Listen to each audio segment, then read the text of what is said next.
নির্বাচনকে সুষ্ঠু করার ক্ষেত্রে প্রতিটি কেন্দ্রে সিসিটিভি ক্যামেরার দাবি করেছে জামাতে ইসলামী। দুপুরে মগবাজারে দলের আমির ডাক্তার শফিকুর রহমানের সঙ্গে বৈঠক করেন ইউরোপীয় ইউনিয়নের রাষ্ট্রদূত মাইকেল মিলার।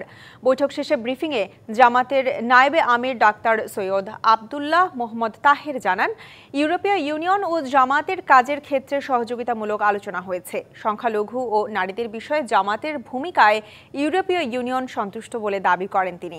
এছাড়া প্রধান উপদেষ্টা নির্বাচনের বিষয়ে যে সময় দিয়েছেন জামাত সেটা সমর্থন করে বলে ইইউকে অবহিত করার কথা জানান জামাতের নায়েবে আমির।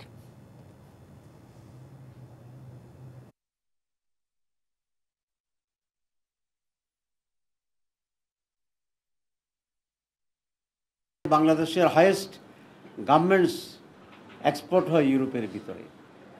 আমরা তাদেরকে প্রস্তাব দিয়েছি যে বাংলাদেশের শুধুমাত্র ইউরোপীয় ইউনিয়নের জন্য এখানে একটা এরিয়াকে আমরা অ্যাসাইন করব এবং সেখানে তারা গার্মেন্টসে আরও বেশি করে তারা ইনভেস্টমেন্ট করবে।